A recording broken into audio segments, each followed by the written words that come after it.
Good afternoon, ladies and gentlemen, and I'm glad to be here after I missed 2 years.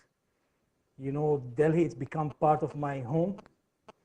So I've been here for the last 4 or 5 years, and it was very interesting and pleasant. Even today, I sent an email to Mr. Nitin Arora. He's in Chittagong in Bangladesh, and he's from Gurgaon. I told him, you don't know how much you're missing in Delhi. Anyway, so he was jealous. Is my voice too strong?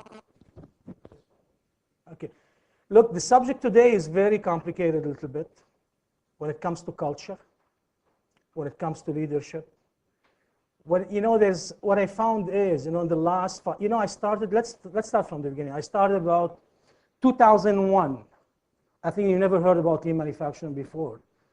I started in Sri Lanka with a company called Timex, where we built the first modular team of 7 operators from cutting all the way to pack garment, doing New York Jones dresses over 68 SMV. This is the first experience, was it? And that's the time where I learned a lot about Asian mentalities. So I was fresh coming from Canada. And I thought, like the way it works in Canada, it will work here in Sri Lanka as well. I will tell you, I faced a lot of challenges, failure, success. It's always been like this. So through the years, since 2001 up to 2013, I think I discovered a lot about the way how to work in India and Bangladesh and Sri Lanka. And one thing I was telling Mr. Upal last time is, I learned one thing about India. They said, if you want to do business in India, if anybody tells you, I'll try, it means they never try. Unless they confirm, they will take action. And since that time, I keep listening to every person. So let's make this shorter. There's a lot of misconfusing about, lean and lean and lean. And lean is becoming like a buzzword now. It's like a picnic. So if my friend or my next door company just build their processes with, I get distracted when a lot of chairs going on. No, I'll talk faster. I'll speed up.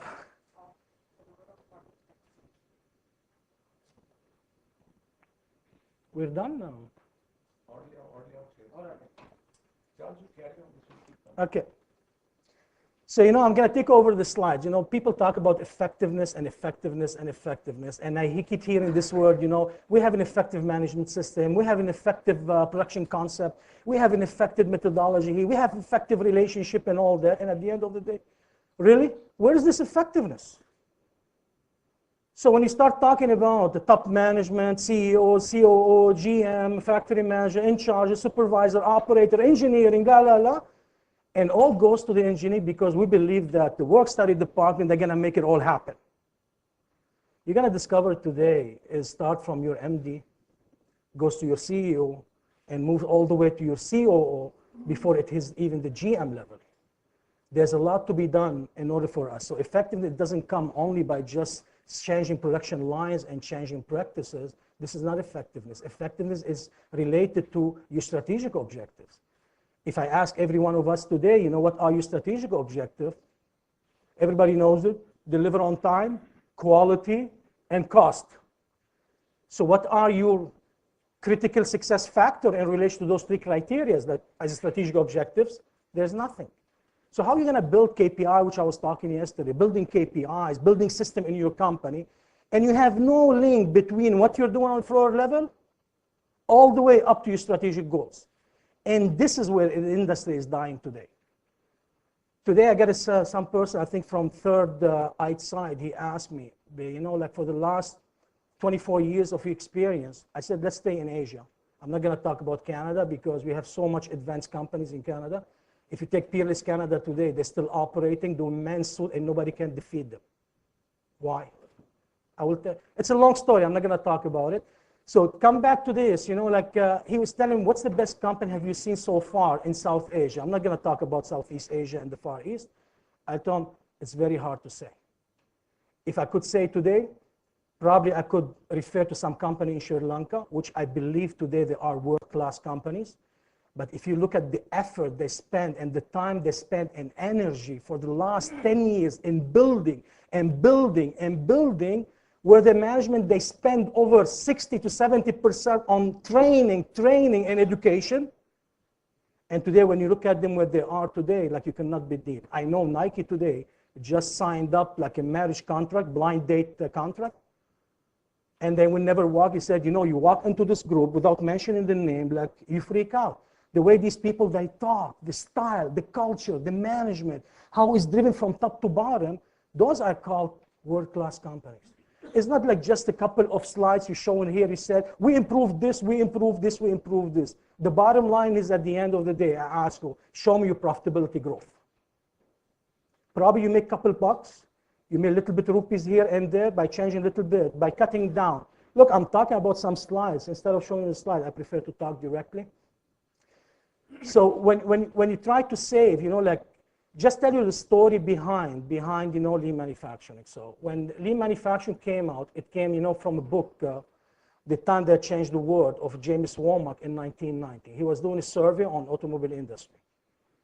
And he called it lean because what he saw is Toyota was a company creating values to customers and to their own people. It's not because there's a system, physical system, it's called lean. And still, after 5 years in the NCR, still I'm hearing people talking, your system charge, you think it will work in my company with my people and everything? And I don't know why people still refer it as a system. It's not a system at all, it's a philosophy. So lean is not a tool, it's a rule. You want to talk about strategic objective, you want to build your company, you want to grow, you want to make a profit, you need to establish some kind of rules, philosophy, styles, management, culture in order for people to be in line to common purpose, and that's what it's all about. But how do I make this? Today I'm going to take you through the process. I will tell you it's very heavy documents I have here. I'm going to take you through a lot of analysis we have done as a summary, so you could take as much as you want. You could take pictures even of those. But I cannot share those documentation because are confidential for certain clients that we dealt with in Bangladesh. So I'm going to keep them, but you could have this presentation from OGTC. There's no, but not the examples because totally confidential. But I'm allowed to show it to you here on board as well. So the pursuit of perfection. Toyota is looking for perfection, not effectiveness, and they're called the elegant solution today. Talking about effectiveness, it's becoming almost primary purpose, you know, in any company. It's a principle today. Then you say, you know, like it's a principle. Tomorrow you build up a list of your management principles. You set principles for management, and you put effectiveness as a primary. But when people ask you the question, what do you mean by this? And how is cascade to all the levels from top to bottom? And this is what we don't have. So effectiveness is an order, you know, for you to achieve your company goals. So it means when I measure your effectiveness in a company, I don't look at just the KPIs. Your growth ratio is enough for me. So as an MD for a company today, why should I bother with so much on the floor level? Talk about KPI pieces, talk about KPI hours produced, talk about KPIs, you know, absenteeism, and all that. It's not my job. It's not the job of a CEO as well. So that's why yesterday I was mentioning about the confusion between KPI and core objective of a company. They're not the same. So today I show you a little bit related to those core objectives as well. So coming back from this, I was telling you all the stories about the apparel, and everybody said, we are lean practitioners. You just tell me now. Toyota took them 40 years to become a lean company. We started lean manufacturing just in time, over 24 years. And I'm still learning as a consultant, which I work for Wonderbra. We shut down the plant for 6 months because we had a hit from Walmart, where we signed contract with Walmart. We could cancel any order on a ship or on a truck, doesn't matter. And we had an order one time over $6 million, and Walmart just stopped it. We said, this doesn't work anymore. Then the challenge started becoming, you know, from Asia, you know, the growth of the big company, giant company from China, Philippines, Vietnam during that time, Sri Lanka and all that. We start losing efficiency. Why? Our production went from 1 million pieces to 10,000 pieces, then to 5,000 pieces, and became today 5,000 pieces. Wow, it's a huge order. But you don't like it, 5,000 pieces. But the efficiency went. Wonderbra used to run over 125% efficiency plant. I'm talking average efficiency. You walk through the floor, you never see. I think it's by nature, the Canadian company, they were efficient. because, you know, salaries is big major factor for us, and cost is big issue. But in Asia, everybody said, you know, cost is not important here. Cost is not important. You know, like people labor is cheap. But tell me, that cheap labor that you call, it pays you back the everything of the company. And this is what it generates from the bottom. So it doesn't mean like I pay 2,000 or 3,000 rupees, that's okay, it's not cost, but that 3,000 rupee makes a lot of thousands of rupees for you in terms of sales. Or to pay back as well your revenue in terms of overhead and all that to contribute. Am I talking too fast? No. Is it clear? I told you I'm always get excited. I love this industry. And I love what I do. And if I become a teacher even one day, believe me, I could teach like nonstop because I love to see people growing. And this is what it makes me a leader in this. It's not just about, you know, chasing people just to get a contract here. Trust me, I don't need a business. Trust me, I don't need a business. I've been in this enough, and I have 5 years of plan for George Asda, covering all their factories worldwide. So it means I have enough work. So coming back to this, you know, like, so when we move back to the small quantities, what happens is our efficiency went from over 100% above, it will drop down to 45, 35%. Why? The changeover, the fashionable style, the fast turnaround of styles and all that. You know what they did, Wonderbra? They were very intelligent. They shut down one plant in Quebec, they shut down the plant in Montreal, and they said, guys, let's pick up our effort, energy, rebuild it, and we start it again. And today it's still running. We built all in 6 months on a just-in-time philosophy, delivering to orders in 7 days, to Sears, to LaBay, to Simons, to all these major retailers, department stores, deliver in 7 days. And I tell you, this is what you're facing today on the local market. People, you know, the local market is a big market here, more than exporters even, if you want. But the challenge is the speed, the just-in-time. So Indian market is progressing now in just-in-time, and I know that from Bangalore when I worked with Pratik Apparel, I worked with Indusfila as well in the past. And I'm talking about 2003, 2004, and they were all talking about just-in-time during that time. So today is 2012, we're hitting 2013, we're still talking lean or not lean, just-in-time or not just-in-time. And I believe the necessity for just-in-time is more for the North than the South. Do you agree with me? I've been seeing styles all over the company, so complicated, so many processes between washing, mending, manual bleeding, you know, just name it. The list doesn't end. It takes time now today to start really thinking strategically about what we should do with the business, or we go this way or that way. Otherwise, you're going to keep struggling forever, and I don't know what's the future will count for you. So what we did is 6 months, we shut down, we opened back, and the company still running. And this is where, and today there's about 4,000, I think, small contractors. They still exist. No, not 4,000. I think less than 1,000. Across Canada, yes, 4,000. I forget the number. They're still running. Doing jeans, doing this, all contractor. You know, they do denim and bottoms and all that. 6, 7 operators standing up and operating in team concept. And they're still beating prices. You know, when you think about it, how they are able to do this, compare, you know, like we cannot do it. Why? India has a lot of talents. India has a lot, it's a big infrastructure in India. You got everything you want in place. But we're not using it. We got talented people, we got infrastructure, you know, you just name it. You know, when I come to Delhi, I always tell my wife, she come, you know, the only country in South Asia my wife's come with me is to the India. Because she said, you know, like being in Delhi is like you being in North America. Everything is fashionable. Everything is luxury. You get the best hotels, you get best restaurants, you get best movie theaters and all. You get it all, you know. Education-wise, like you go over the internet, you see only Indian, rewards, books, and this and that. So where are they? Why they're not part of the garment industry? Because garment industry, it's a home-based industry? Is not a world-class manufacturer today? I don't think so. So to make this shorter is, you know, the stories about being lean and all that, don't trap yourself into just by moving because everybody said lean is good without understanding what it's all about. Without understanding. So to come back to this, you know, when I started in Bangladesh, if you want to, I could cover this, don't worry. If you don't read it, I'll cover it by talking. I know by heart. In Bangladesh, I promoted lean in 2004, before OGTC here. We started with OGTC. 350 people at the Sheraton Hotel were laughing at me. They called me the actor. I was standing at the podium and said, Charles is amazing, you know. It's like a thriller movie, you know. But how can you do it? This is Bangladesh. Today, you walk on the street in Bangladesh, even the rickshaw guy tell you, now I'm using lean line. Even the trishaw tell you I'm becoming lean, you know, I'm shorting my compacting my trishaw and all that. Any industry, any factory in Bangladesh, they talk about lean, we are lean, we are lean, we are lean. And you cannot imagine how many consultants are in Bangladesh today.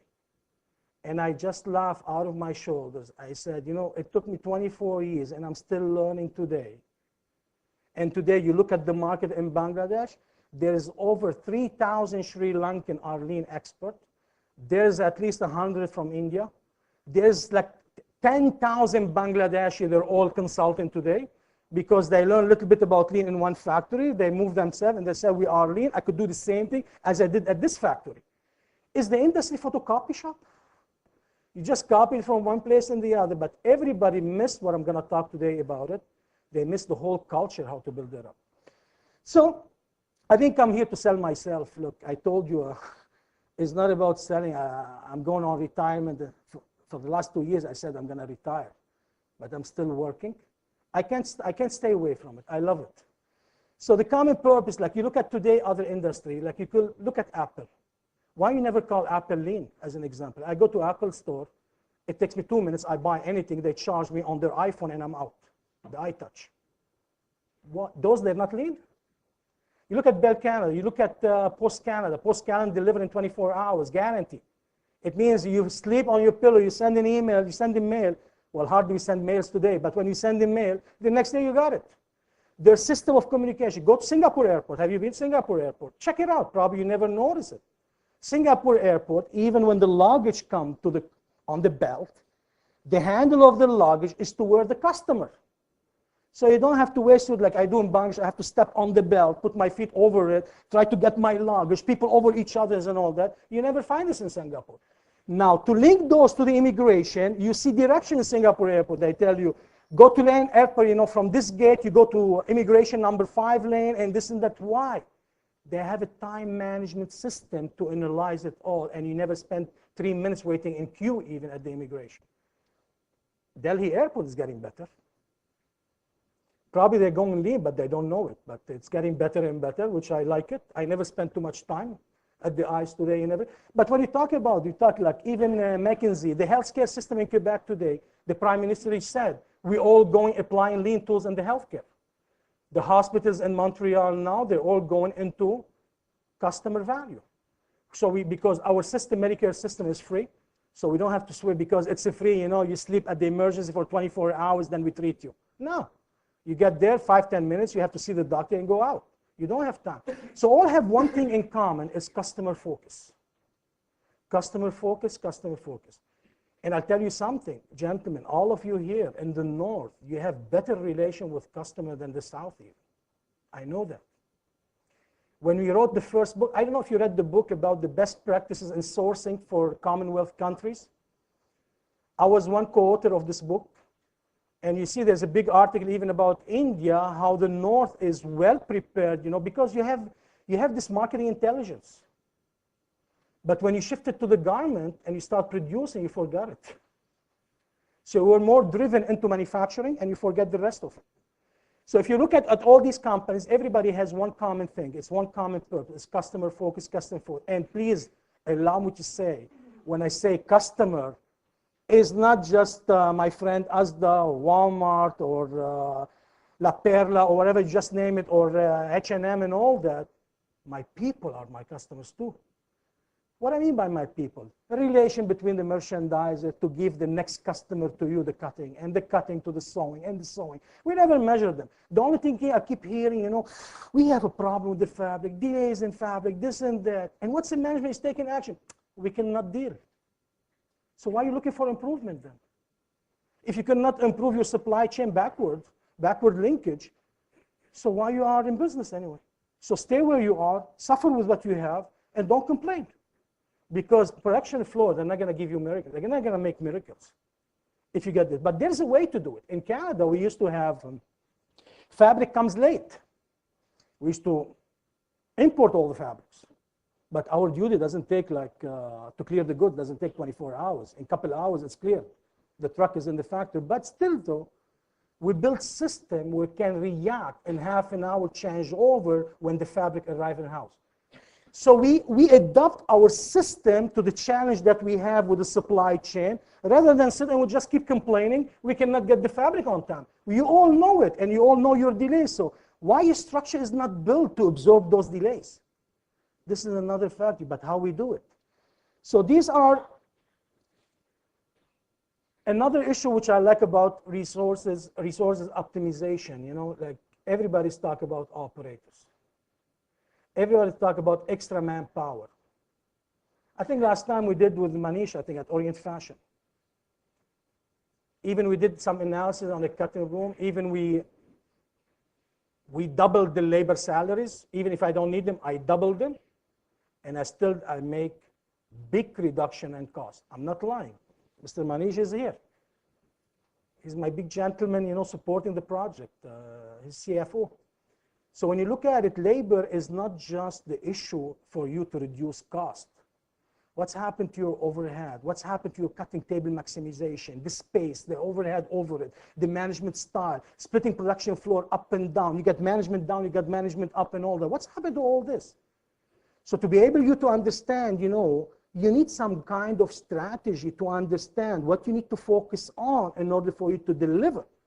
Most of the people, they tell me, Charles, I want to improve productivity.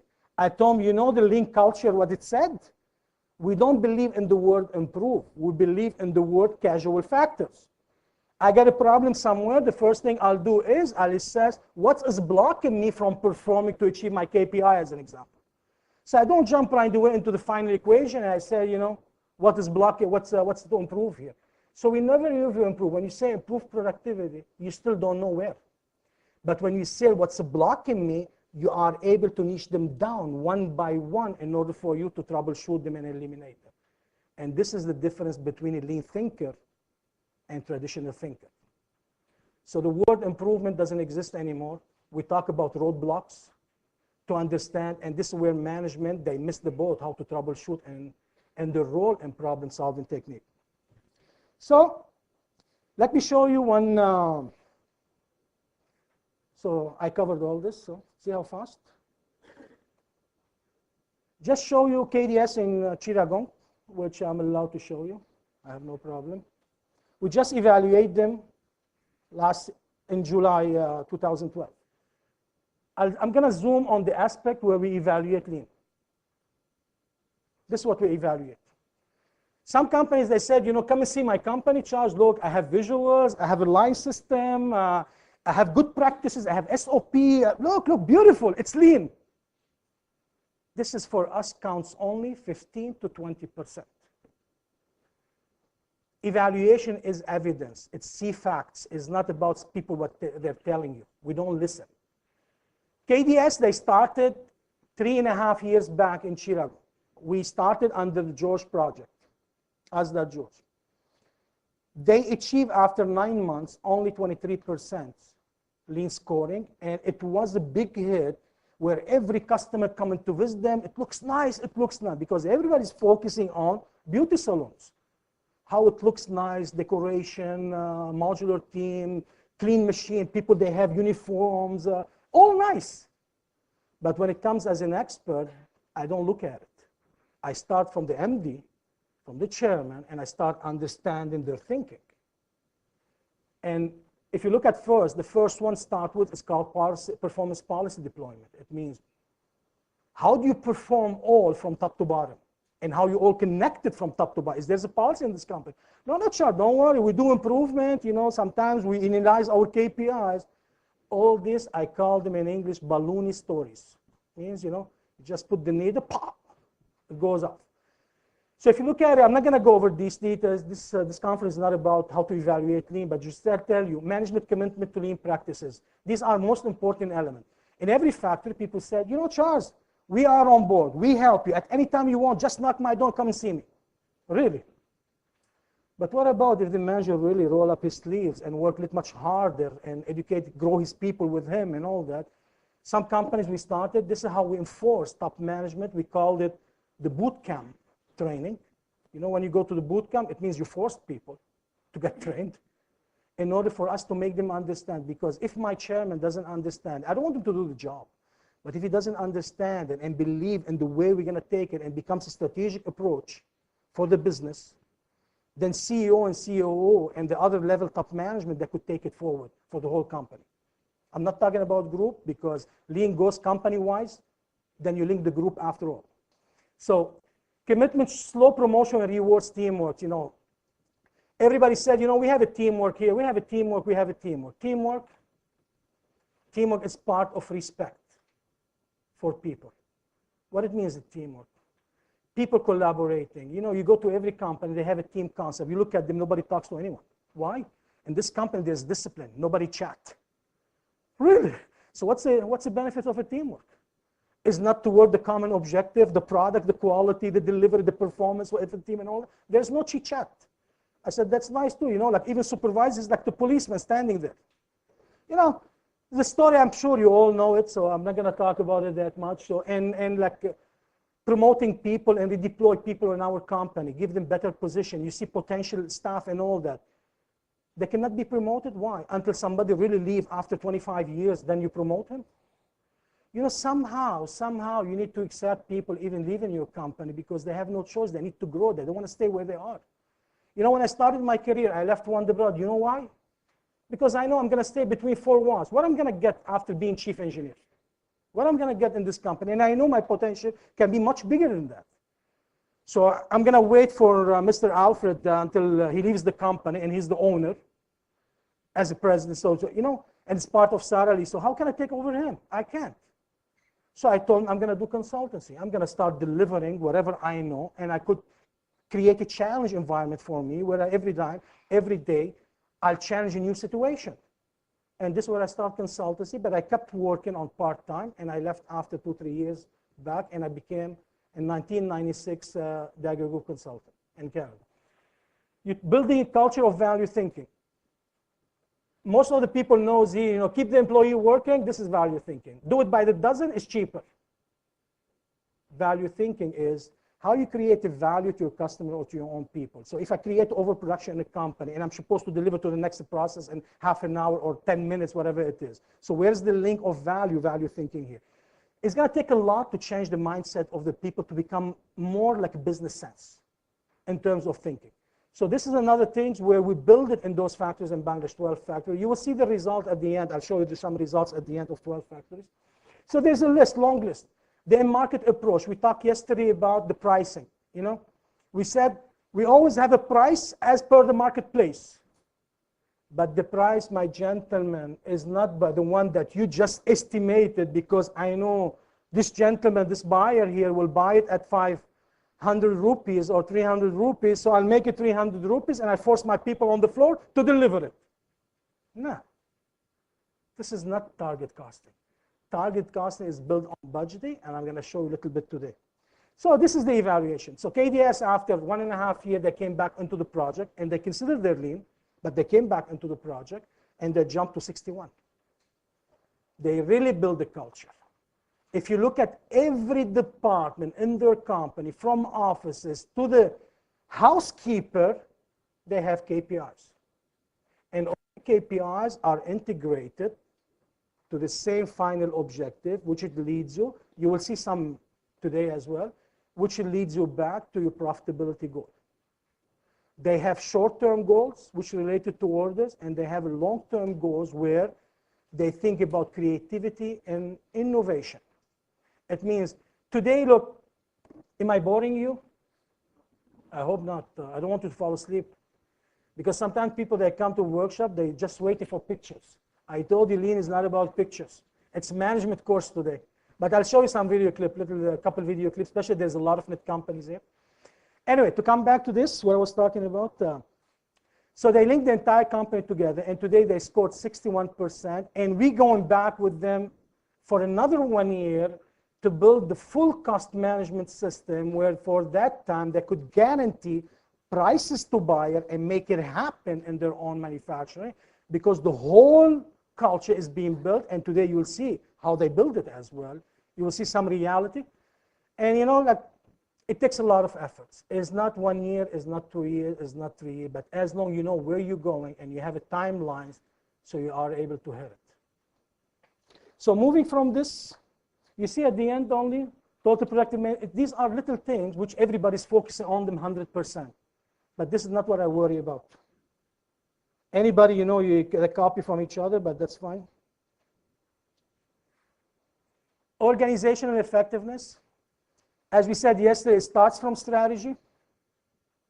If there is no strategy, and strategy is linked to your customer, we're talking about customer focus.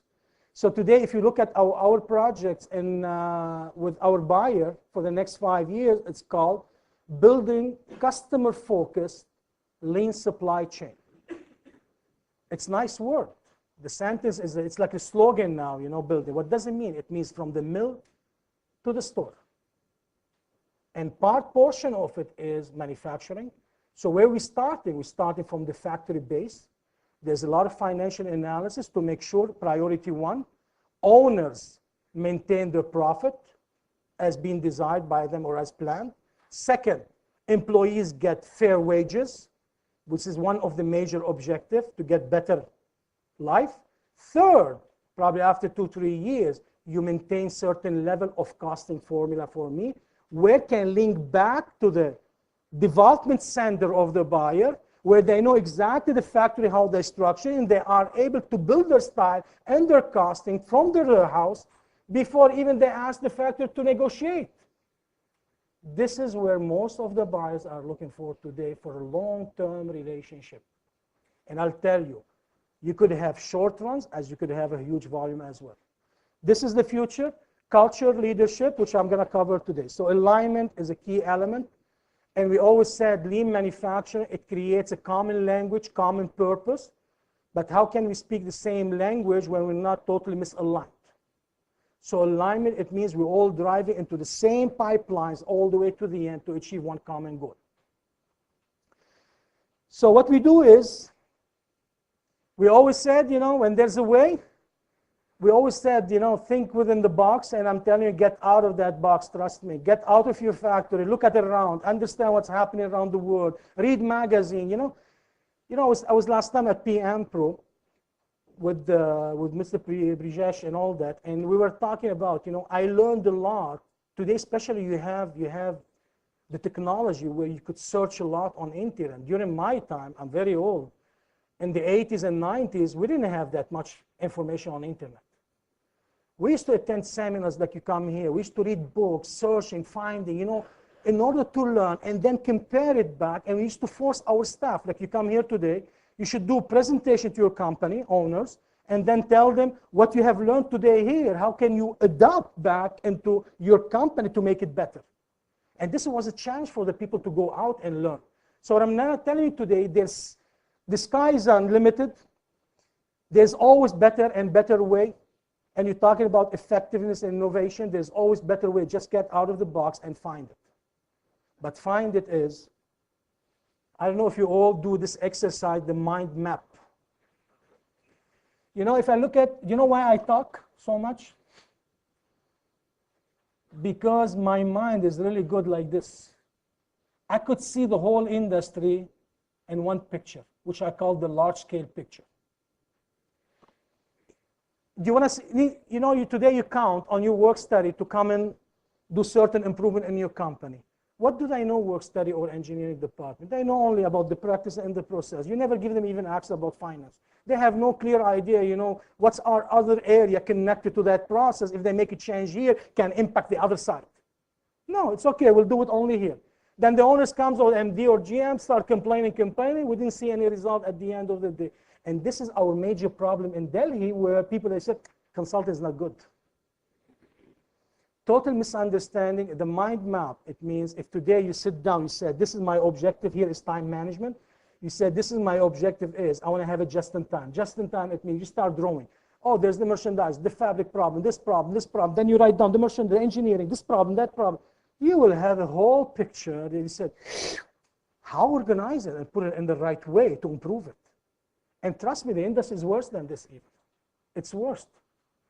So when you look at this, we use the McKinsey 7S framework. I think some of you that don't use it, probably, you never probably heard about it. It's a McKinsey company where it's been done by, we call the 7 internal aspects that any organization should be aligned, should we follow them in order to align its own organization for better success. The formula is here. It's on the screen. Starting from strategy, you are able to build systems. It means I build tomorrow production teams and practices and processes and all that, but how do I link them to my strategy?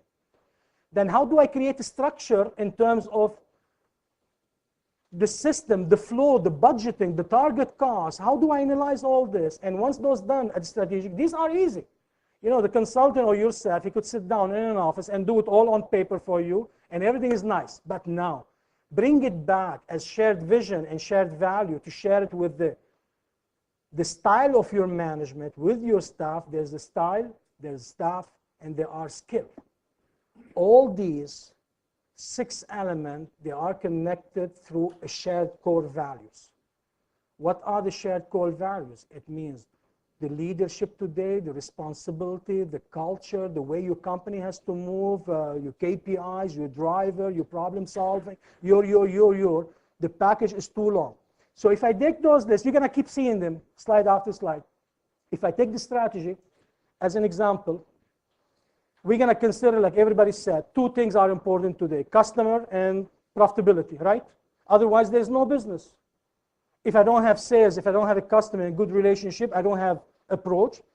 And even if I have the customer and I have a great relationship and I don't have the right cost, the right timing, the right this, and make money at the same time, there's no relationship. There's no business. So if I take those 2 objectives, sustained profitability and customer satisfaction, the first thing I need to understand, what does it require as strategic objective? It means how can I build my company on objectives in order to achieve those 2 strategies? So what we designed is, these are real examples. This is not training examples. This is how we built the ASDA project. So we start talking about customer satisfaction. As you all know, on-time delivery, consistency, accuracy in cost and all that, accuracy in quality, and ethical and eco-friendly company today. Today what we did is, you will see, we built the ethical into 5S, and we built the technical standard into the system itself, so there is no need anymore to fix the company when the buyer visits for compliance. Then when you look at about profitable organization, only just in time can make me profitable. Commitment to education and development. Quality people, when I said about quality people, not your quality QC team. I'm talking about developing talented people in your company that they could fit into your structure and strategy. And when I talk about respect for others, which is based on challenging, the respect at Toyota is very interesting. Some people, you ask them, how do you respect each other? Oh, we say good morning, we'll take care of them when they have a problem, we give them loans, we do this and that. But at Toyota, it's not about money, it's not about this, it's about spirit of challenge. Mutual trust, mutual responsibility, and this is the respect I have toward the people. It's not only one man makes the decision.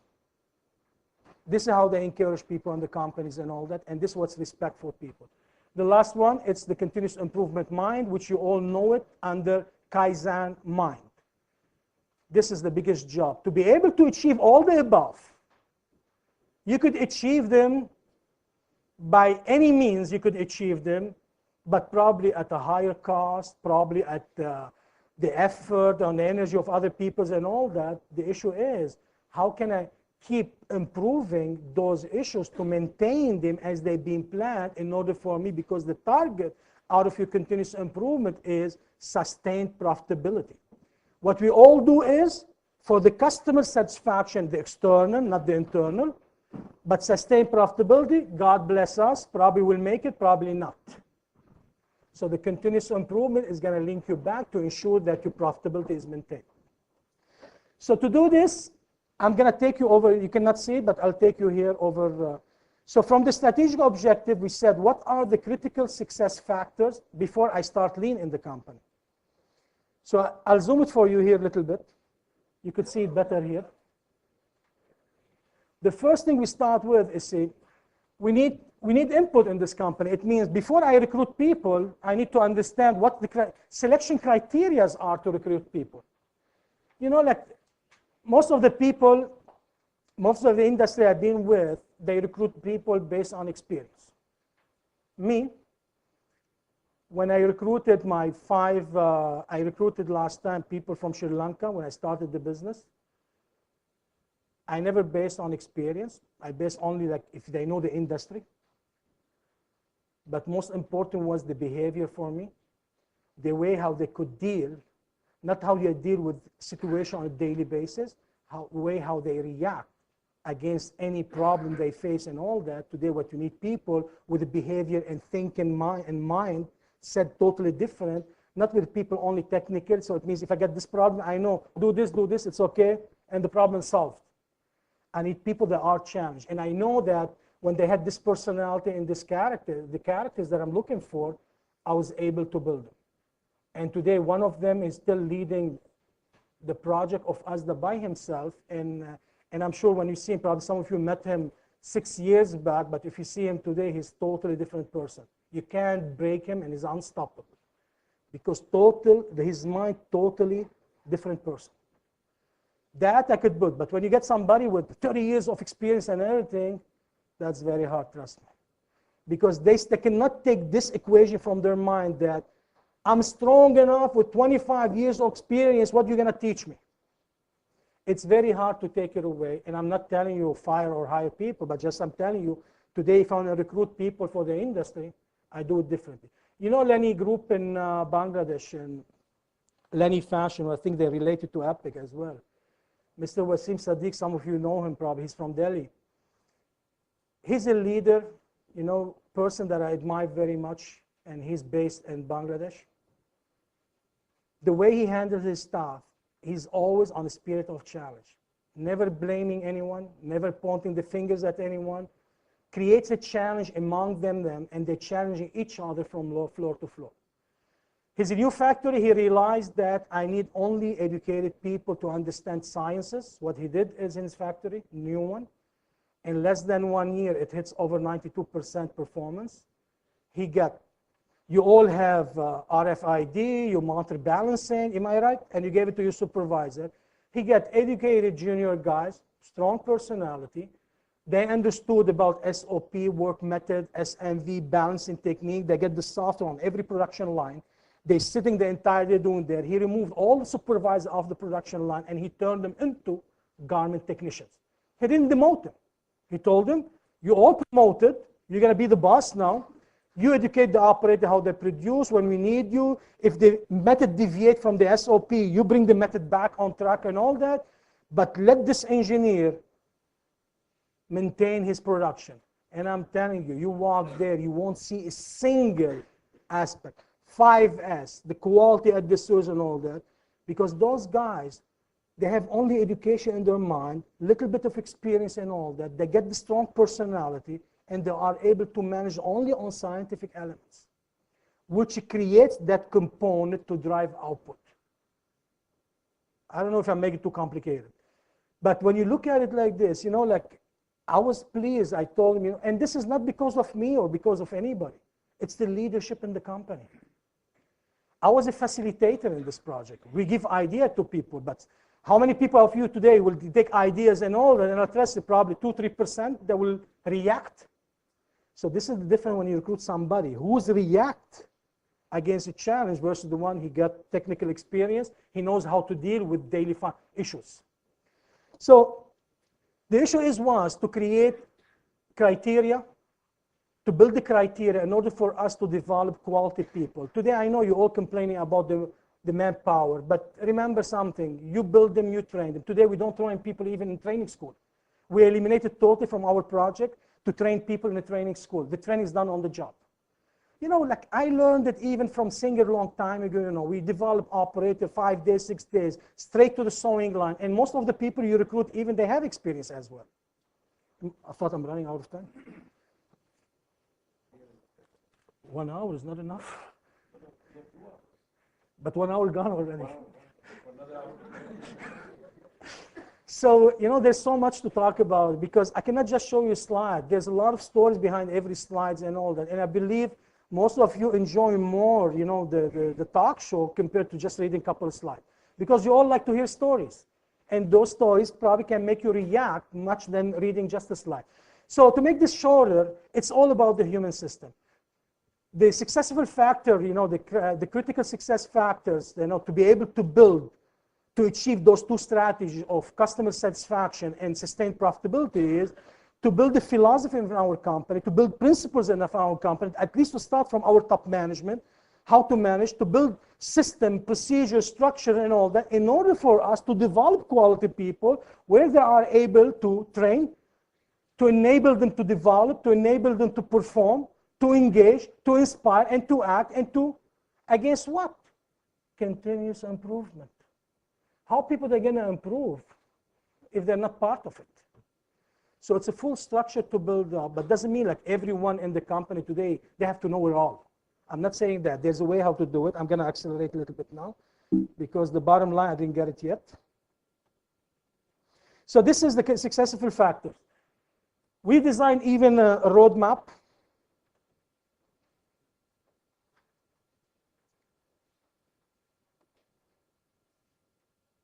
I think Apple is sleeping today. We developed a roadmap built on several phases to be able to build a lean culture in a company. First one is assessing and designing practices, the idea, the future state. Lean operating management system. What most of the people are doing today, only phase one. This is the photocopy shop.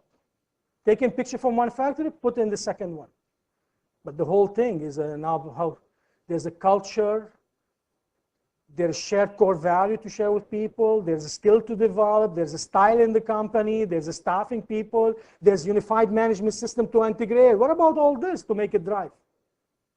So if I keep going, developing talent people, you know, if I look at the chart, look at how big. It's very big, the chart. I'm not gonna go over it all, so the lean manufacturer here where we reach, there's a process which I'm gonna cover it step by step, but I'll make it a little bit quicker. And at the end is the lean culture. Then it moves back into office workflow to connect them to the manufacturing flow. And this is what I could say, I'm a lean company, come and evaluate me when the lean culture is in place. So leaving from this, just quick look. I cannot go in every detail, trust me. There's over 1,000 elements here. I cannot, I have 2 hours only. One day we're gonna launch courses here about becoming certified lean practitioner. It's gonna be courses about 6 months. So which takes you really in deep learning how to build all this rather than just look at what I'm done. So you become more creative by it and you adapt it to every situation that you face in any company. So if I move into systems, so when I got the strategy, I know the successful factor, I said now, let's move to the floor level and start looking at areas and all that. So I'll take you quickly on this. The first thing, we use some, you know, you all use in lean manufacturing, you all use value stream mapping. We don't do that much. We have different things. You know, if I draw the mind map. It's 1 o'clock. Thank you. My Apple is good. You know, even they have now Indian accent. You could put, choose the lady. Anyway, to come back to this, so we changed even the assessment just to give you an idea. Process flow chart, you all know about it, but we don't use it like people that use it here. We use it totally different for critical path. And then we restructure processes to eliminate critical path. Then we do multi-lane worker diagrams. Sometimes they call them swimming pool. It looks like the lanes of swimming pool where we connect workers with activity. Sometimes we do even activity with processes. What we're trying to see is we're trying to map the entire company to rebuild the management system internally. Then we do even drill down approach. The drill down approach is the one led us to create an operating system in the company where we shoot ideas all over the places. Everything, problem, non-problem, relation, and all that, and after that, the consultant will organize them. Or the champion, we do spaghetti diagram, which if you look at the office and you do spaghetti diagram, similar to flow diagram, you will see it's messy. It goes like in 100 million direction, the product, before it reach even to into the technical pack. Then we do, all of you know about cause and effect diagram, but hardly I'm using it now. We do a lot drill down diagram. It's amazing. And we build this in our factories, even in Bangladesh, where supervisors, they're practicing today. It's on the floor. And they have why. We forced management from the GM to start working on it. So we changed, we have IE tools as well. We designed different IE tools for assessment related to unproductive time. So value stream mapping, you all know it. Engineered tools. We developed even a tool specially for garment to do order changeover. Because in order changeover, there's two factors. There's throughput time and there's unproductive time due to employees. Most of the time, people focus on throughput time. But my money is not the throughput time. That's lead time. But my money is people's involvement. So we focus a lot on unproductive time related to people when change happens. So there are so many things. And at the end, we linked the methods, the tools, with all the KRA that you heard yesterday in relation to the KPIs. Because what we need to do at the end, we need to simulate all the benefits into the KPIs to see the progress. So this is how we link them. From that, we come out with a summary. We summarize all the disruption in the system. We didn't go with a newspaper, we just regrouped them. There was a lot related to management, a lot related to people, but everything related here is all to management anyway. There's nothing related to operators. From that, what's happening? You want to see some video clip? It's very long. Can I show it to you at the end? Because if you run out of time, I'll show it to you at the end. I prefer. I will make it happen. I'll accelerate.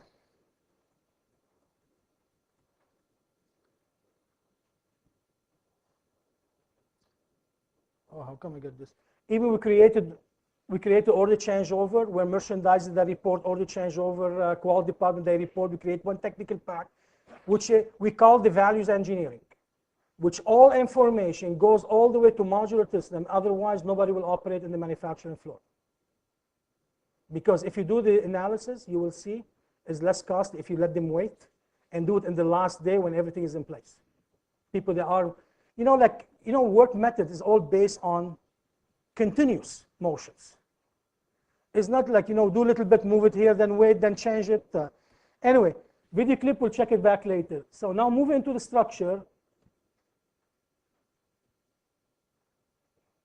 Let me take you straight what we have done instead of reading of this. What we did is, because this is the explanation of what I'm going to show you. What we did, we started with value stream. When we assessed the entire company, to come to restructure it, we said that, how can we regroup processes now? Who's going to be working with whom? How going to, because remember, in my mind, it's still profitability is my goal. Customer satisfaction is still my goal. It's not about, it's okay because this gentleman is good in cutting room. Sorry, I'm not looking at you. I forgot this people. So if this gentleman is related to cutting room, it's okay. I isolate him for the cutting room, and this guy is for the song. Why?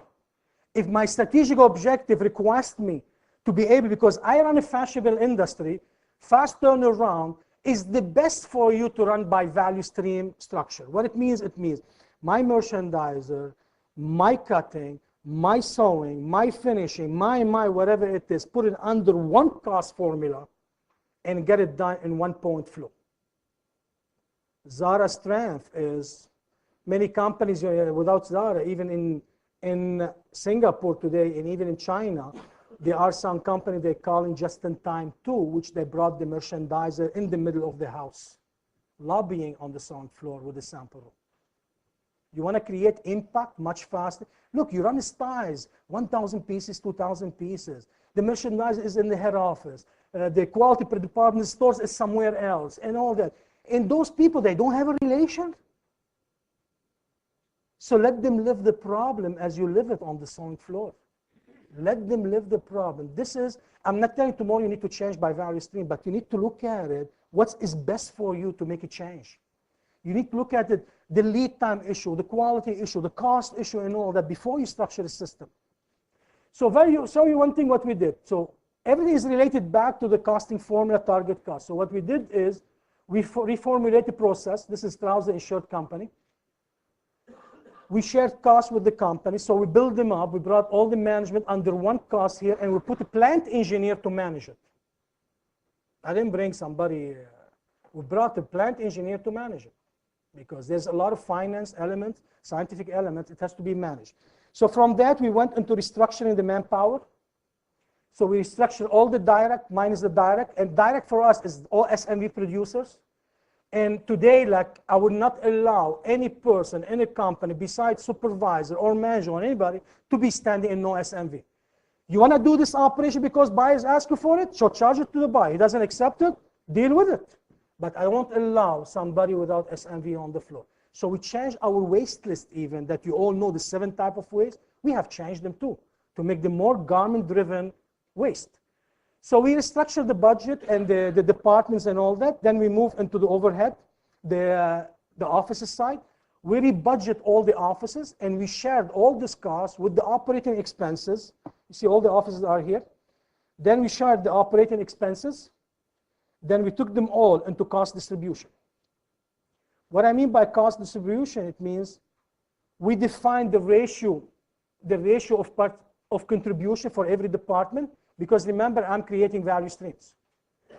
And then we shared all the costs crossly through all the departments. We compose it until we reach at the end the total budget, which include indirect, directs, and all the allowable. It means we allow cost for training, we allow cost for parts, we allow.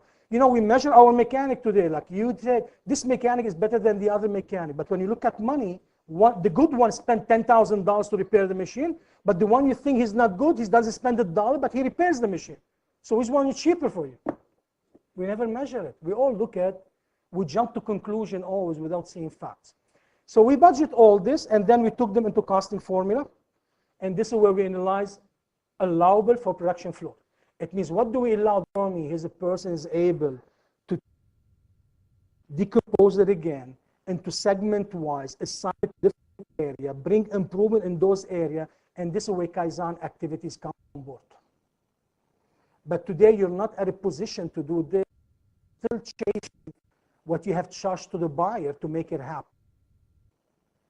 So the long-term savings is going to happen when your company gets stabilized and you start making profit and your profitability is sustained. Then you said, now we're looking at long-term saving. So you are still chasing cost, so you're not at the boat to look for long-term yet. So from that,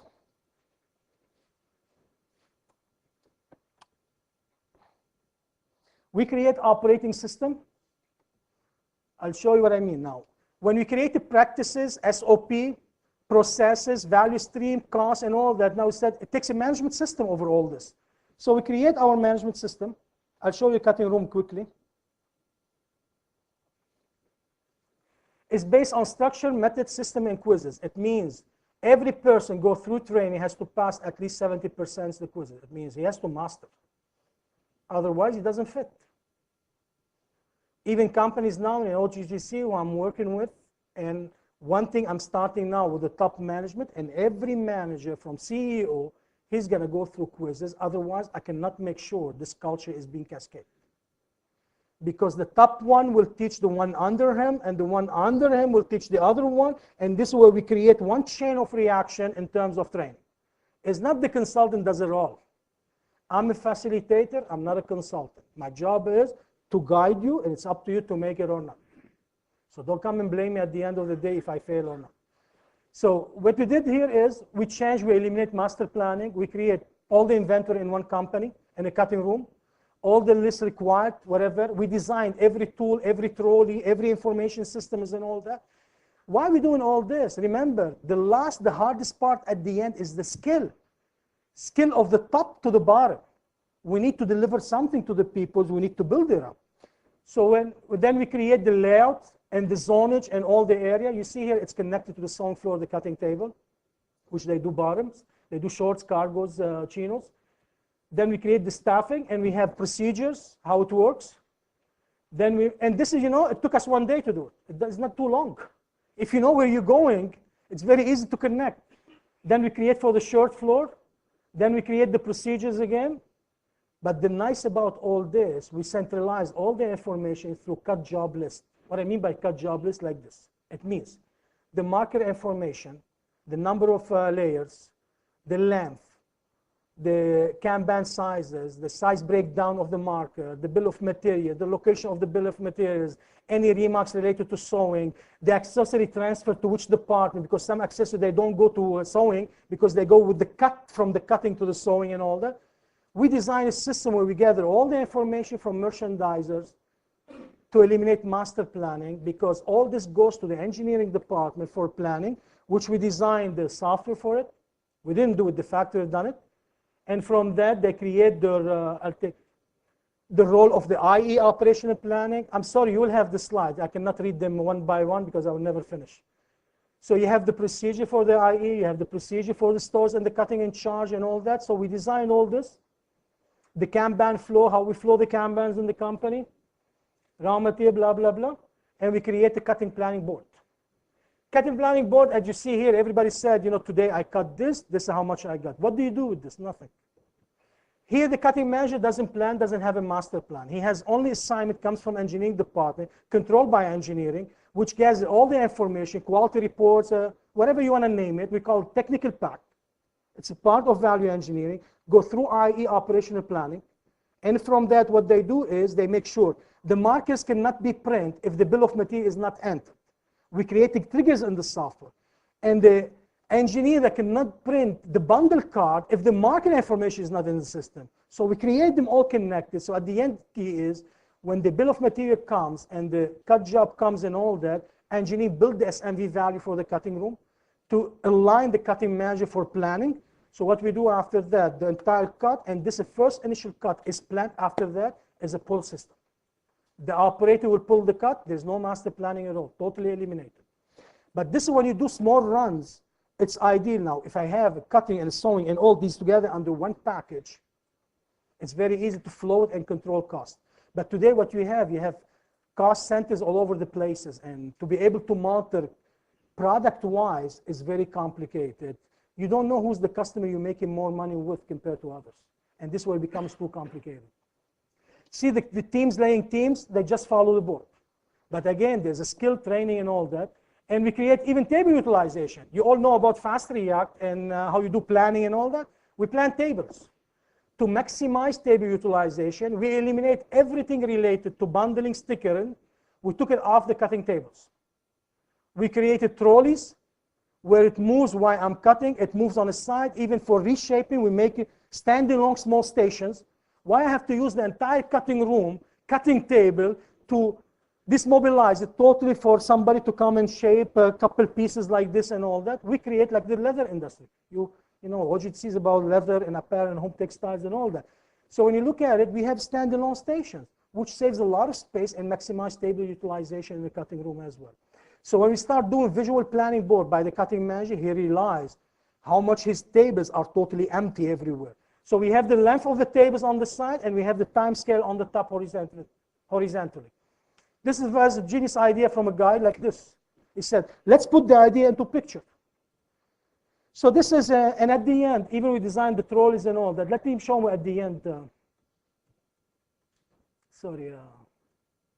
This is the bundle cards. So what we designed at the end, I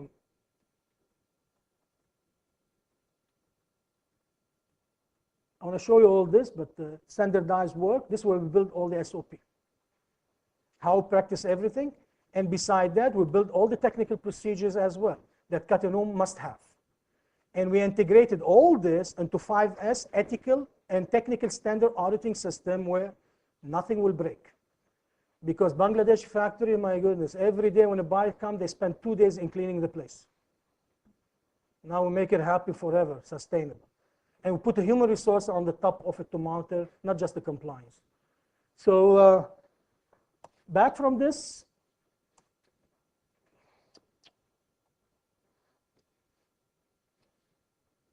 what's wrong with my system today? I think my system is getting tired.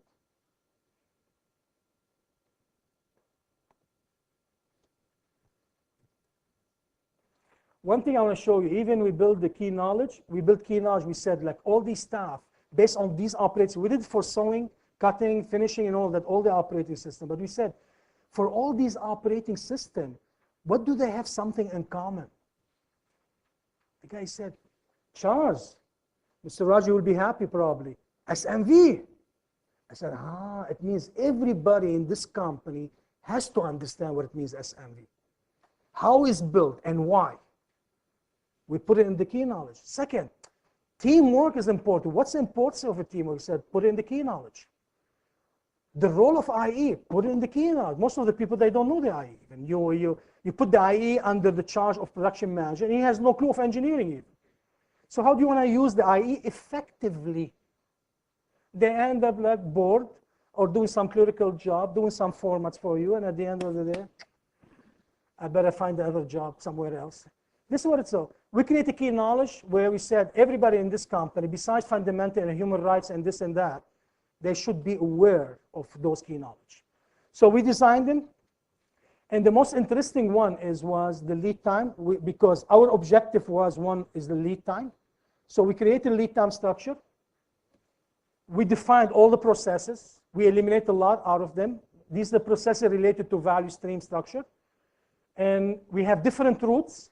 Some of them, they go on hangers. Some of them, they go bulk. Some of them, they don't. So it's a little bit complex. So what we did, we designed the roadmap. Roadmap related to information technical pack. You could see on the top in yellow color. And the bottom is all the lead time in the bottom. And some of them is going by truck or by trolley. And at the end of this, we designed even the information system where it lists down all the information in relation to every process. So saying this, okay. Coming to the style, so what we did is we spent a lot of effort. So let me just clear one thing. You know, most of the project, when we take, you hear about trial concept, right? Pilot concept. We said, you know, the consultant will come here, probably us or somebody else. He said the consultant will come here, he will do pilot concept, and everything's supposed to happen. Pilot concept, I will tell you, it will never sustain because there's no structure. Pilot concept is related to a couple people that you test out a new method, and he said it's working. So what I did today, I changed our methodology. I said we're not going to tell clients anymore pilot concept, because what we do, once we make a change to see how it happens, everybody's sitting outside and waiting for the output. How was the output? Oh, team concept is not good. Lean is not for me. But what I'm saying is here is a pilot concept. When we assess the mind map and we assess all these ideas, we need to test them out. The only time I test the practices, then I put the practice into a system, then I monitor it. For 2-3 hours, is my assumptions work fine, like the unproductive time, I eliminated the practices, the bundle handling, manipulation of the parts and all that. I reduced them. It means my method is okay. But what they did, most of the factory, they kept it. They were said, wow, new modular team and everything. And they started replicating it. But where's the style? Where's the skill? Where's the development of the people? Where's the operating system and all? They don't exist. So some people, you know, we said today, you know what? I'm going to eliminate this pilot concept. I'm going to call it only trial, where we test it out. And the next day, I will eliminate it and I'll destroy the pilot concept. It's only to assess our assumptions. Because when we evaluate something, it's before and after. And on that basis, today we eliminate. I say, I'm not going to take any consulting, call it pilot concept. Because there's misunderstanding. So the only time you're going to see output when you put structure in place. Leaders, not managers. When it comes to style, the company said, you know, what type of people we're looking for here? Leaders or managers? You know, managers, they manage the status quo. Nothing beyond that. But the leaders are people who grow people. It means they are teachers. They are able to educate others, to grow and to progress. So you ask yourself, I think this is where the industry need to start thinking about it. You know, like, where's the leadership here? You know, leadership, a leader can make followers, but the followers cannot make a leader. If you think, you know, I get the best engineer here and I get the best CEO there and all that, and I'm leader at the end. Still, because they're not leaders as well. So the leadership, you know, is very important for you in order to start to kick off any lean company or world-class manufacturing. The other issue is the 5S and ethical standard. We build it up as well into the program. So what I did is we took George manuals, all the standard, technical standards. We said, everybody's complaining about, give them to me. So we took them, we assessed them, and we built the chart of who's in charge of what. There's a full chart here, who's in charge of what. And then from that, we start creating training calendar, and from the training calendar, this is the assignment start. General manager, factory manager, worker, supervisor, engineering, everybody has a role to play in 5S ethical and technical standard related to the buys that you're dealing with. And we create a system to be dealt on daily basis, weekly basis, monthly basis, yearly basis. And the companies are assessed continuously on a daily basis to make sure everything falls in place. So you see there's so many titles in the bottom.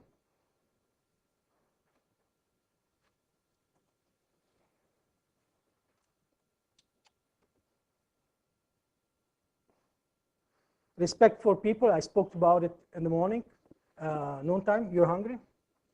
Good, I still have time. You know, I spoke about it. I said respect for people, it's sincere communication, it's trust and respect. It's like spirit of challenge. That's a respect for people. You know, like I've been with some companies like Orient Fashion, PM Pro as well. You know, like I was so happy, even at Rudnick, I was a couple of days ago, you know, like you could see there's integration, you know, there's interrelation between people, management and all that, which make it pleasant environment to work. It means I know like this company, they could progress, it's a question of time. Things can change, but it's a question of time. And I know they have a deep breath and they're holding their breath because they know it's a question of time as well. But some other probably we had a problem with because it's not a question of time. It's a death or life, you know, make me change. But I cannot put a gun in the heads of people and tell, learn, quickly learn, because I have no choice. It's not. It's the relation that you have, it's the clear understanding and clarity of goals that we have between myself, the people around, the management and all that. This is what makes it a pleasant environment to deal with and work with. And I know at the end of the day, nothing can stop you, but it's a question of time. You know, we always take a time to plan and all that, but when it comes, we have everything on hand like this now. It's easy for me to go and kick it and start implementation on the floor. But there's a soft skill to build. That takes time. You're not going to change your operator and your supervisor overnight. It's impossible. So respect, decision based on fact, another factor, you know, like in Toyota, we always said decision based on fact. How many times we judge things while we're sitting at our office instead of going to the floor? And these are the style of management. It means when your company put the principles and a philosophy of, this is our philosophy and this is how we act in this company. We don't decide based on experience. We decide based on fact. We analyze situation because you're going to learn how to troubleshoot things and look at the casual factors that are impacting you or blocking you from performing against your strategic objective. The lead time, the continuous flow, the education of the people, the respect, the quality, you know. This is the kind we take. Decision has to be based on fact. Those I'm not going to take you over the training program like because it's a training program by itself. But just tell you, you need to pay attention when it comes to this. Decision has to be based on facts only. It means go to the floor and see by yourself. It's a reality check. Clear defined goals. We define KPIs and KRI. Through, you remember yesterday I showed the three-dimensional view. We have KPI. Then we have KRA, which is productive time, hours produced and all that. Then we have the financial results in the bottom, where it gives you your value stream profit here at the end, including the cost, average cost. But this is, and we have a comparison as well, where we could run comparison against the target cost. But this is not enough, because wherever wherever your KRA comes from, they're coming from workers. So we create for performance measures for our supervisors. So we gave supervisor performance measures, and we educate them, and we gave them even the frequency when to monitor it. And even beside, look at, it's a spoon feeding. Look what we did even. We gave them exactly even how to troubleshoot it when you have a deviation, what you should do.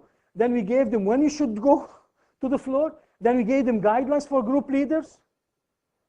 When to measure it, to measure the balance weekly, every minute. You know, like in Bangladesh, like you have to educate them step by step to make it clear. And we took them into practice. It was a long way to go. It took us 18 months to do this, but we didn't do it by ourselves. We did only 50 days every factory, 56 days exactly. But the rest done by the factory people, from the management to the engineering department. But the champion was plant engineer.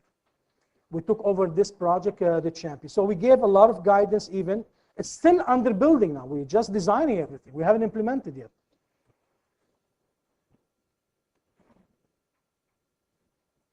From that, even problem solving, you're gonna laugh now. You know, problem solving, everybody tell you, you go to the floor, you do PDCA, you do this, you do that. I said, yeah, right, yeah, right.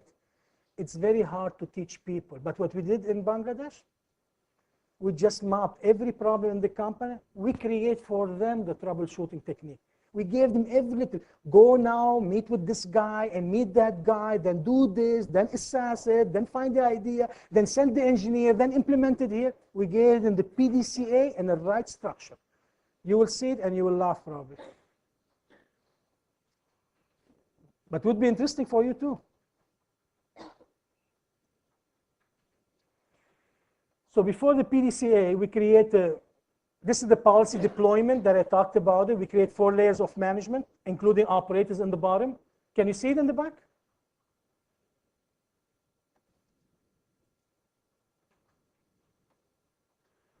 See, we created for supervisor leader where we gave them what they have to monitor. We create for supervisor and manager what they have to monitor, including engineering and all that. We create to GM as well, area they need to monitor. So everyone, you know, like we know casual factors can happen. So what we did, we took all the troubles of the company, we segmented them out into 4 layers of management, starting from the CEOs, where they manage strategic plans. And this is how we define the roles of every person in the company toward the continuous improvement. And this is the guidance related to material, machinery, methods, and manpower. So every problem can happen. You get the effective of it. So it means if you find the problem, increase rejects and rework, you need to assess probably defective material. You need to assess other area. Then this is the tools to be used. And then you have the plan, do, check, and act. And you could get it all here. I could sell it if you want. Just kidding. It's all here. And even we gave them guidance, and at the end we put it all together onto weekly progress report, which leads all the allowable costs that make the costing formula to the KRA. Then it all links from other department with the KRA to the KPI that you were looking for. So this is in terms of benefits. Is it interesting or no? Have you seen this before? No? Is it new for you? There's a lot of work, right?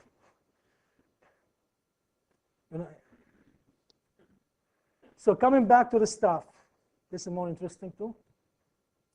Cooperation and teamwork, which is part of the respect for people.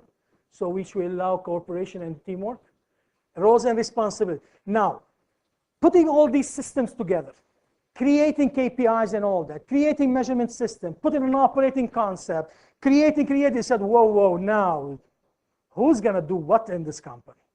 Let's look at about this gentleman, this lady, this gentleman here, what's their skill is and what we're asking them in the future to be to achieve our strategic objective. So we designed roles for supervisors, for every person in the company, including operators, cutting team, laying team as well. What's happened?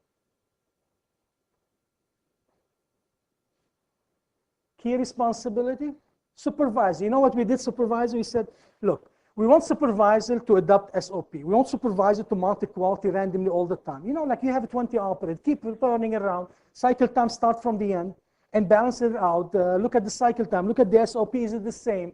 You know, there are some criteria which they are part of our allowable cost. But again, you see on the side, capacity building. You remember I developed key knowledge? So it means supervisor, she needs to understand the key knowledge. Then she needs to learn about the job specific, which is the operating system. Then she's able or he's able to engage into his responsibility. Then we said to ourselves, but hold on a second now. The supervisor handles bundles, the supervisor runs here, the supervisor does this. So what we did in those companies, we mapped the supervisor's activity for almost a week. We saw it because you cannot figure out what's happening in the system as well. But when you look at the supervisor, what they're doing on a daily basis, trust me, you discover a lot of negligence from other processes. And it's all done by the supervisor on great heart. So we mapped them to be able to fix those systems in order for us to engage your supervisors at the end. So we designed this, and beside that, to help the supervisor, we gave them guidelines kit. Very interesting. They became engineers. We gave supervisor guidelines kit, supervisor key responsibility, classification of motion, which all you know in the work study, the 8 rules to improve sewing operation, the 8 rules to improve manual operation, the 8 rules to implement new method, balancing technique, supervisor daily auditing checklist, team members roles. You know, everything is being designed in the product, and trust me, it wasn't too complicated to teach him because operate supervisor went into on-job training about how to build work methods with the engineering team. And when we start doing micromotion operation scanning, they start seeing repeat motion, repeat activity. Yeah, I could do it this way, that way. There was some kind of training that we have started with, and we gave them the entire kit. So this is their kit. Today you will see it in Bangladesh. Every supervisor has a small booklet like this. It's in their pocket. Every time they get a problem, they open it, they just read it. With the time, it becomes memorized. And they found themselves, they're better than production managers in Bangladesh. So production manager was enforced to learn better, to become better than them. Otherwise, they were taken over him. So this is a kind of a styling that the staffing, where we designed all this. Then we move into shared core value, and this is like, before I hit the skill, like now we designed the structure, the strategy, the concept, the methodology, the roles, the operating systems, and all that. Now, what are the shared core values? We summarize it all under one. We build the culture to create a challenge against the strategic objective. And what we share is respect and trust, fair policies. We share value in relation to KPIs, lean tools, commitment to education. So it's a connectivity between management support. I didn't finish. If I slow down, I'm getting tired probably. I slept yesterday at 3 o'clock watching football. Doing the seminar, preparing. And all go through around the continuous improvement.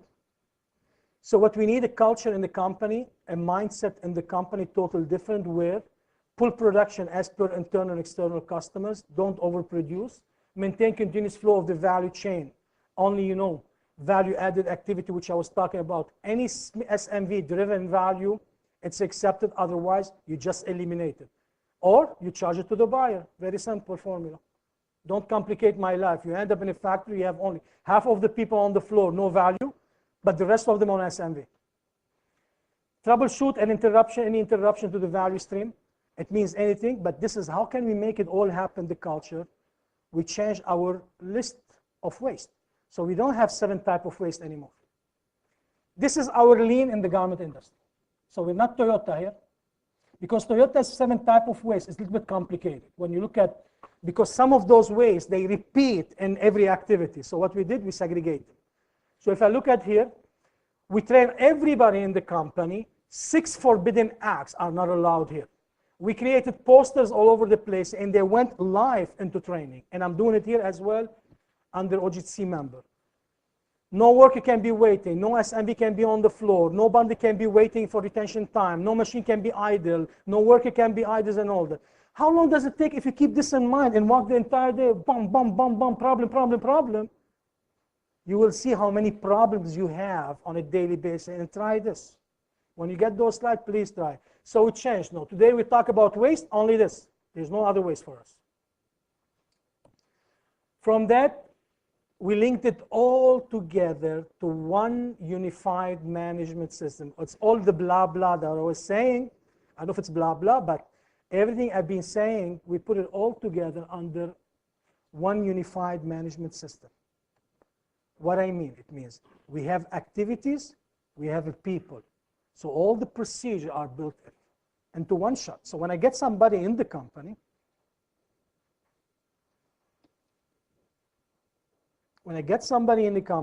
if I take a cutting room, if I take stores even, cutting room or sewing, I take the cutting room, you see, I have 5S and ethical technique, I have a planning activity, I have operating tools, I have quality issues, I have raw materials issues, I have Kanban flow, and I have continuous improvement culture. And we have all the people on the side here. There's cutting in charge, there's cutting team leaders, there's cutting teams. There are industrial engineering, there are QC, there are mechanic, there are people involved, human resources. So all the tasks are here. You're all creating job descriptions and all that. So the companies, you know, when you come here when you're traveling to Gurgaon, you have a big board, tells you how you go directions, you know, at the toll gate. Same thing here. You go up into the cutting room, huge posters. So when I want to train the merchandiser, merchandise has a function in relation to cutting to this and that. So I'll take the merchandise, come with me to the floor. This is the cutting room. Learn your job. This is what you should do, and this is what you should do. And this is how we're training people now, on the job directly. You take the engineer, his involvement as well. You take him into the whole structure. So we created the whole unified management system, but this cannot be done until you build everything that I showed you before. Now, how we'll take all this into skill? Capacity building and transformation, this is what it's all about. You could see the efforts and the hard work at the beginning to build the structure that is in line with your strategic objectives. But how you make it all happen? It's very easy. You know exactly what you want. You know exactly what you want to develop. So what we did is,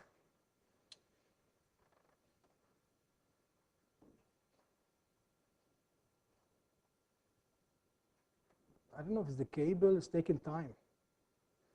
What we did is we create the whole training program to merge people into the new culture.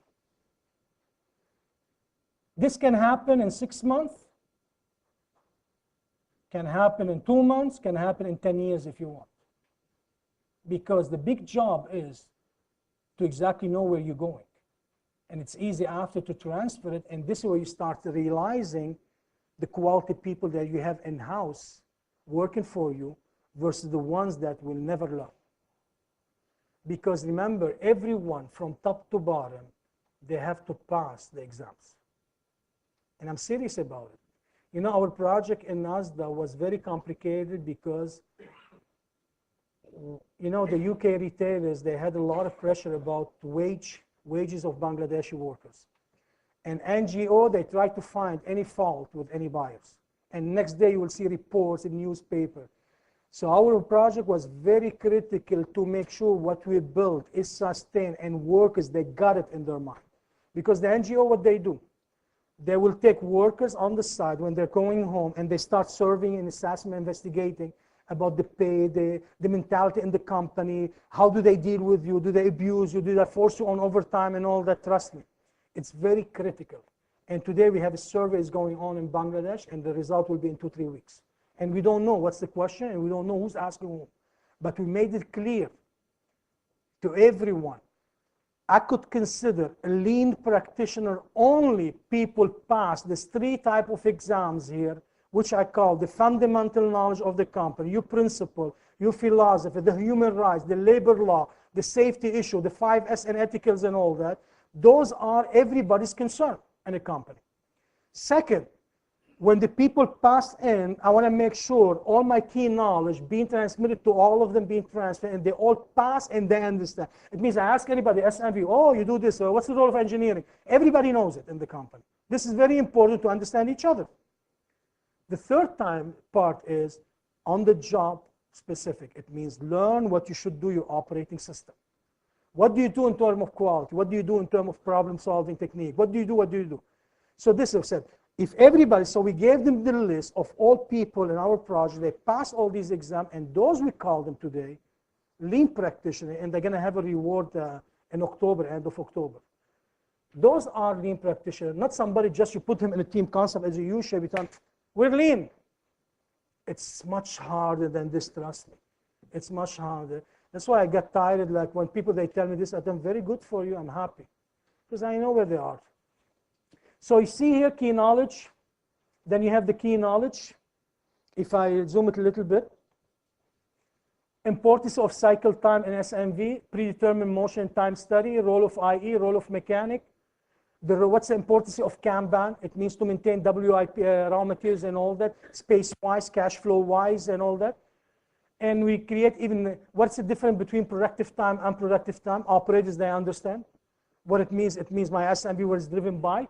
Then how absenteeism is important even, and how does it affect your cost? If you want to increase your salary next month, how can I do it? Then understanding costing, profitability, and the importance of teamwork. These are common knowledge in the company as the new mindset. From that, we move into the job specific. So you see the job specific for supervisor first, related to 5S structure setup for every department and every structure. I'd like to show you some pictures.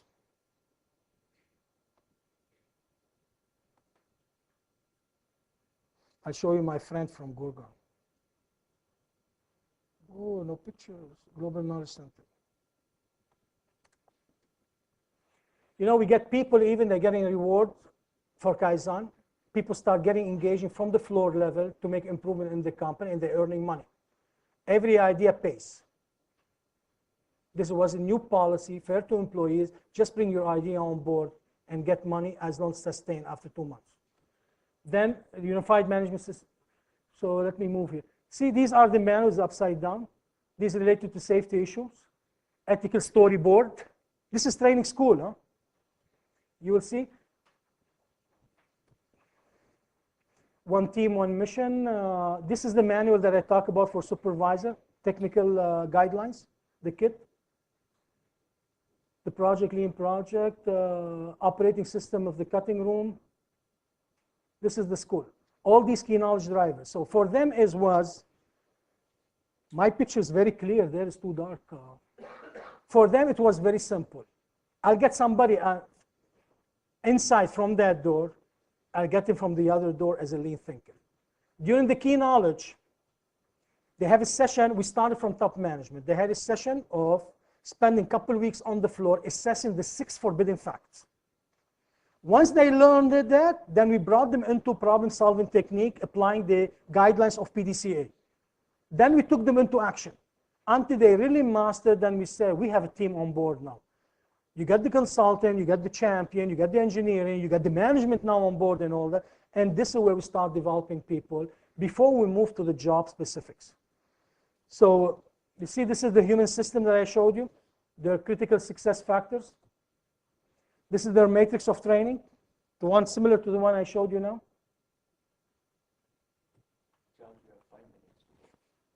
No, it's 15 to... No, 10 minutes. Almost finished. So it's all here. Oh, it's falling asleep? This is their training school. And this is all the KPIs of different departments and all that. So this is Mr. Nitin Arora from Gurgaon. Nitin, KDS directors.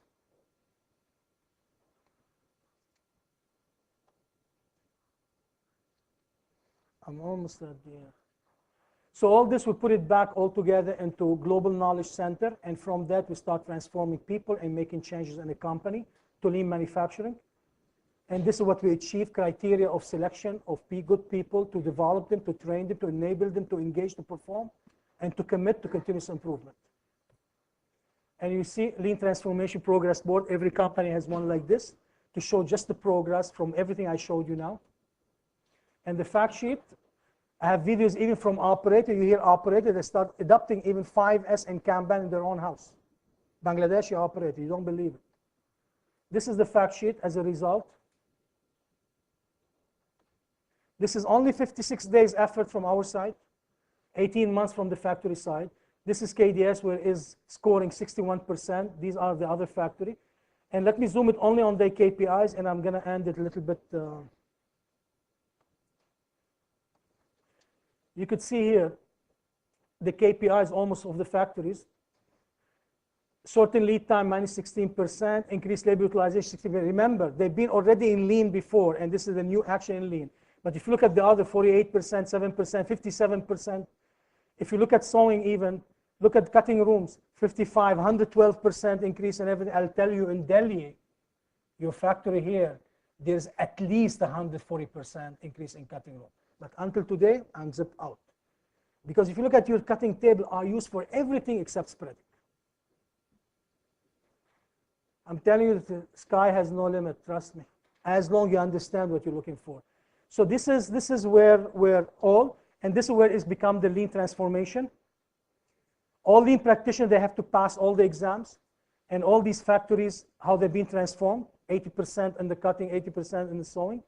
And if the cutting, the Kaizen policy is in place. And on that basis, we evaluate the company as a Lean practitioners. I'm almost. Oh, sure, sure. Every idea counts, and never is good, and it's never enough. So when the whole organization thinks the same way, you are unstoppable. So it takes a lot of brainstorming. I said, well, first you need brainwashing. Then you move into brainstorming. And this is what it takes a lot, which is the 80% of Lean evaluation to score yourself as a Lean practitioner, which all related to the 7 internal aspects to build together, connect them, and create one unified management system for Lean organization. And that will drive your sustained profitability and will drive your customer satisfaction. I hope I didn't bore you that much. Look, there's a lot to cover, but 2 hours. I'm sure we'll see you on different subject later. Thanks a lot. I appreciate it.